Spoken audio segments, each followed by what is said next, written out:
नई बहू का रसोई में दबदबा। सुबह सुबह कांताबाई घर के साफ सफाई करके रसोई की साफ सफाई करने जा रही है। तभी वहाँ पे रूपा आती और कहती है, अरे कांताबाई, कहाँ जा रही हो? मेरी रसोई में जाने की कोई आवश्यकता नहीं।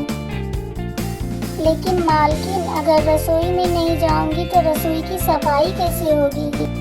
देखो, अभी तो इस घर में मैं आ गई हूँ। तुम्हें इस घर में रसोई की साफ सफाई करने की कोई जरूरत नहीं है। तुम्हें जहाँ साफ सफाई करनी है वहाँ करो। रसोई की साफ सफाई मैं खुद कर लूँगी। ऐसा कहकर रूपा कांताबाई को वहाँ से भगा देती है। जिसके बाद रूपा रसोई में जाती है। रसोई की हालत को देखकर कहती है, हे भगवान, कैसा हालत बना के रखा है मेरी सासू माँ ने रसोई का। रसोई को इस तरह कोई रखता है क्या? ऐसा लग रहा है कि जैसे मैं कोई रसोई में नहीं खड़ी हूँ, कोई कूड़ेदान में खड़ी हूँ। अभी मैं इसको साफ कर देती हूँ। अरे बहू, तूने तो रसोई को बहुत अच्छे से चमका रखा है। आज तो लग ही नहीं रहा कि मैं अपनी रसोई में हूँ। हाँ, आपको क्यों लगेगा? वैसे माँ जी, आप रसोई में आने से पहले नहाई थी या नहीं? अरे बहू, रसोई में आने के लिए नहाने का क्या ताल्लुक है? अजी, पूरा ताल्लुक है। रसोई एक साफ सुथरी पवित्र जगह होती है जहाँ नहाए धोए बिना नहीं जाना चाहिए। इसका मतलब आपने माँ जी नहाया नहीं है। जाइए, पहले नहा के आइए, तब रसोई में आना।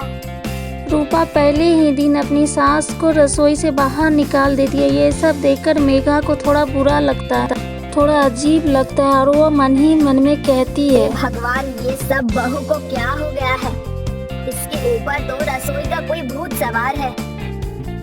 बेचारी मेघा हॉल में जाकर टीवी देखने लगती है। कुछ ही देर बाद रूपा स्वादिष्ट खाना बना के आती है और कहती है, अरे माँ जी, मैंने खाना बना दिया है, आप आके खा लीजिए। अब तो सर जी भी आते ही होंगे। रूपा अपनी सास और अपने पति को खाना परोसती है। वो खाना खाते ही रूपा की तारीफ में कहती है, अरे वाह बहू, क्या बात है, तेरे हाथों में तो जादू है। चलो, अच्छी बात है। कम से कम अब मुझे रसोई की चिंता तो नहीं होगी। अब मेरी बहू अपने आप रसोई संभाल लेगी। अरे तनिष्का, तूने इतना अच्छा खाना बनाने कहाँ से सीखा? बस यही तो मेरा सबसे फेवरेट काम है, एक रसोई को अच्छी से संभाल के रखना और स्वादिष्ट खाना बनाना। वो सभी अच्छी तरह से खाना खा लेते हैं और तुषार अपने ऑफिस के लिए चले जाता है। अरे ये क्या, मैं तो कमरे में दवाई खाने आई थी, लेकिन यहाँ तो पानी ही नहीं है। चलो रसोई में जाकर पानी ले आती हूँ। मेघा रसोई में पानी लेने के लिए आती है। तभी वहाँ पे रूपा आ जाती है और गुस्से से कहती है, अरे ये क्या माँ जी, आप बिना बताए रसोई में आ गई और आपने सुबह से नहाया भी नहीं है। मैंने बताया है ना, बिना नहाए किचन में नहीं आना है। अरे बहू, मैं तो पानी लेने आई थी और फिर ये कहाँ लिखा है कि बिना नहाए रसोई में नहीं आ सकती? देखो माँ जी, आज के बाद आप बिना नहाए रसोई में कदम भी नहीं रखोगी। कहकर रूपा अपने कमरे में चली जाती है। आखिर बहू को हुआ क्या है? मुझे तो कुछ समझ ही नहीं आ रहा। मेघा पानी लेके किचन से चले जाती है। धीरे धीरे समय बीतता है और रूपा अपने किचन में किसी को आने नहीं देती। एक दिन मेघा को करेले खाने का मन होता है और वो करेले बनाने के लिए किचन में जाती है। आज तो मैं अपने हाथों से करेले बनाऊंगी। बहुत समय हो गए हैं अपने हाथों के करेले खाए हुए। मेघा किचन में आती है और करेले छीलती है। करेले छील के वो सब्जी बनाने लगती है। सब्जी बनाने के चलते वो किचन को पूरे बिखेर देती है। इतने में रूपा आती है और किचन बिगड़ा हुआ देख के कहती है, अरे माँ जी, ये क्या कर दिया आपने? पूरी रसोई को तहस नहस कर दिया। अब मुझे पूरी रसोई का शुद्धिकरण करना होगा। और आप ये क्या बना रही हैं? छी छी, ये क्या कोई बनाने की चीज है? अरे बहू, ऐसे मुंह क्यों चढ़ा रही है? मैं तो अपने लिए करेले बना रही थी। हे भगवान, छी छी छी। अरे माँ जी, करेले कौन खाता है? अरे बहू, करेले तो खाने की ही चीज है। तुझे क्या पता कितनी सेहतमंद सब्जी है करेला। देखिए माँ जी, अगर आप करेले बना रही हो तो अब आप मेरे किचन को साफ भी करोगी। और मैं अपने किचन में जरा भी गंदगी पसंद नहीं करती। अरे मेरी माँ ठीक है, मैं खुद साफ कर लूंगी। अब तो यहाँ से जाओ और मुझे चुपचाप से करेले बनाने दो। मेघा के कहने पर रूपा बाहर तो आ जाती है, लेकिन उसके मन में अजब सी बेचैनी होती है। थोड़ी देर में मेघा किचन से करेले बना के लेके आती है और अपने बेटे को देती है। तुषार अपनी माँ से कहता है, अरे वाह वाह, आपने करेले तो बहुत ही स्वादिष्ट बनाया है। आखिर माँ के हाथ की तो कुछ बात ही और है। ओहो, ऐसा क्या बनाया है माँ जी ने? थोड़ा मैं भी तो चख कर देखूं। रूपा जैसे ही पहला निवाला खाती है उसको मुंह से फेंक देती है। हे भगवान, ये जहर की तरह क्या बनाया है माँ जी आपने? कहीं आपने मुझे जहर तो नहीं खिला दिया? अरे बहू, करेले का स्वाद ऐसा ही होता है, अब तुझे कौन समझाए। देखिए माँ जी, आज के बाद आप मेरी रसोई में कुछ भी नहीं बनाओगी। अगर आपको बनाना है तो मैं अपने मायके चली जाऊंगी।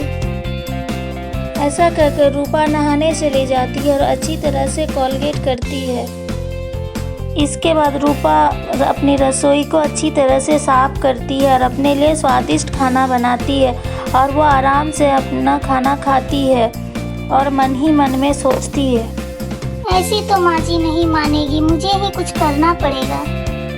अगले दिन जैसे ही सुबह होती है, रूपा नाश्ता बना के तुषार और अपनी सास को देती है और कहती है, माँ जी, आज मुझे थोड़ा बाहर जाना है, रसोई के लिए कुछ सामान लाना है। ऐसा कहकर मेघा अपने कमरे में चले जाती है और रूपा बाजार जाने लगती है और एक ताला लाके किचन पे लगा देती है। उसके बाद वो अपने आप से कहती है, अब मैं जब बाहर रहूंगी तो कोई भी रसोई में घुस ही नहीं सकेगा।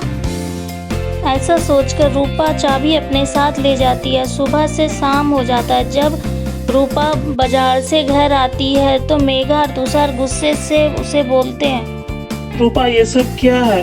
तुम क्या 2 दिन की बच्ची हो क्या? रसोई में ताला लगा के जाने की क्या जरूरत थी? तुम्हें पता है तुम्हारी वजह से माँ आज पूरे दिन भूखे रही है। अरे बहू, रसोई में जाने के झगड़े या रसोई में कुछ बनाने का झगड़ा तो मुझे समझ आ गया, लेकिन तूने तो आज मुझे अपनी रसोई के चलते भूखा ही मार दिया। कम से कम थोड़ा तो मेरा ख्याल रखती। ये सब बात सुनकर रूपा को अपनी गलती का एहसास होता है और वो अपने पति और सास से माफ़ी मांगती है और कहती है, मुझे माफ कर दीजिए, आज मैंने थोड़ा ज्यादा ही कर दिया। आज के बाद मैं कभी ऐसा नहीं करूंगी माँ जी, मुझे माफ कर दीजिए। मुझे 10 मिनट दीजिए, मैं आप लोगों के लिए कुछ बना के लाती हूँ। रूपा किचन में जाती है और अपने सास के लिए खाना बना के लाती है और वो उन लोगों के साथ बैठ के खाना खाती है। लेकिन उस दिन के बाद रूपा अपने सास से झगड़ना बंद कर देती है और दोनों सास बहू मिल करके किचन में खाना बनाती है। तो बताइए दोस्तों, आपको ये मेरी कहानी कैसी लगी? आपको मेरी ये कहानी जैसी भी लगी आप उसे कमेंट बॉक्स में ज़रूर बताइएगा। अगर आपको मेरी ये कहानी अच्छी लगी तो लाइक कीजिएगा और शेयर कीजिएगा, और अगर आप मेरे चैनल पे नए हैं तो मेरे चैनल को सब्सक्राइब कीजिएगा। मेरी वीडियो देखने के लिए थैंक